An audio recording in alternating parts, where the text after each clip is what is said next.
परम प्रेममय जुग पुरुषोत्तम श्री श्री ठाकुर, परम आराध्या जगज्जननी श्री श्री बड़मा और समस्त इष्ट परिवार श्रीचरणे मोर कोटि कोटि प्रणाम। एवं आजिर एही वीडियो देखुथिबा समस्ती को मोर आनंदित जय गुरु। आजिर इष्ट प्रसंग झियो मानंकु माँ लक्ष्मींकर स्वरूपा बोली काहेकि कुहा जायछि। आपण माने वीडियो को शेष पर्यंत देखा चेष्टा करेंगे। जदि वीडियोटी भल लगे तेबे चैनल टी सब्सक्राइब करने भूलिबेनि। लक्ष्मी माने केवल मात्र धनर देवी नुहंती, से जे सुख शांति और समृद्धिर देवी। तेबे ए संसार झियो मानंकु माँ लक्ष्मींकर स्वरूपा बोली वर्णना करे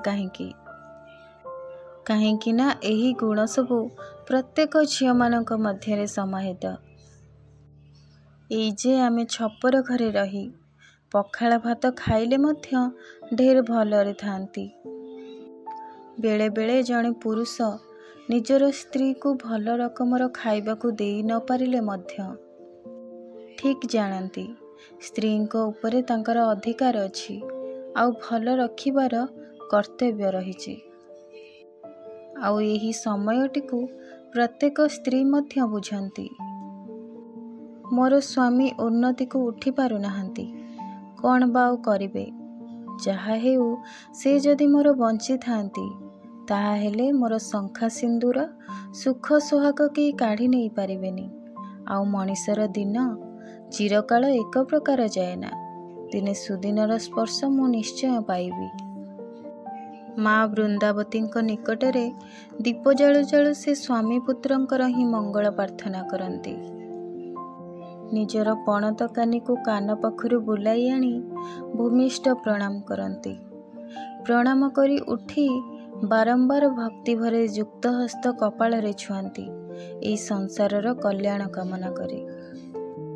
आउ निजको ही दोष देई कहती, हुए तो मोर ही कर्म खराब, मोर ही भाग्य खराब, सेथिपाई मो संसारर उन्नति हो नहीं।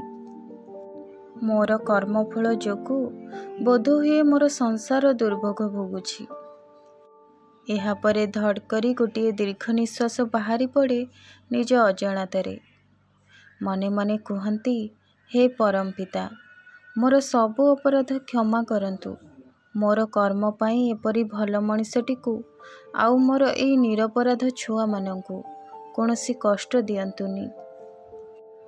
भाभी देखंतु तो जेउ संसार रे एते दूर प्रीति एते दूर ममता, दारिद्र्य जीर्ण हेले मध्य से संसार हेउची स्वर्ग।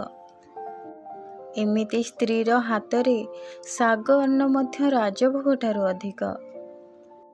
यह केवल भावर कथा नुहे, यह वास्तवर कथा। श्रद्धादीप्त प्रीतिसिक्त जो सेवा ताहा मनीषर सत्ता को स्पर्श करी सबु रकम को ही पुष्ट करे। पुणी स्त्री जदि एही बळी अनुरागिणी हुअंती तांकर प्रेरणा रे तांकर स्वामीर सबु दिग देई उन्नति हेब ही हेब। तेणु संसार रे झियो मानंकु कहंती लक्ष्मी। तेणु झियो मानंकर शिक्षा पद्धति सर्वोत्तम हेबा दरकार। जदि सेमानंकर शिक्षा हुए भक्ति और सेवामूलक, सेमाने वास्तव रे सेई काम शिखिबे और सेई काम करिबे जेपरि परिवार परिजन और परिवेश को पोषण दे पारंती। सेमाने जदि आदर्श और स्वामी प्रति भक्तिमती न हुअंती तेबे सेमाने छन्न छड़ा हो जाती।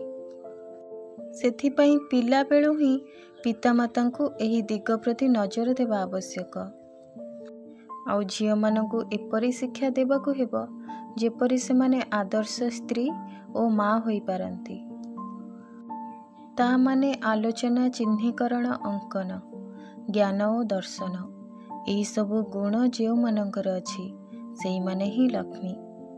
झियो मानंकु सबु दिग देई दक्ष करी तोलिबाकू हुए जेपरी सेमाने मूर्तिमती लक्ष्मी रूपे गढ़ी उठी पारंती।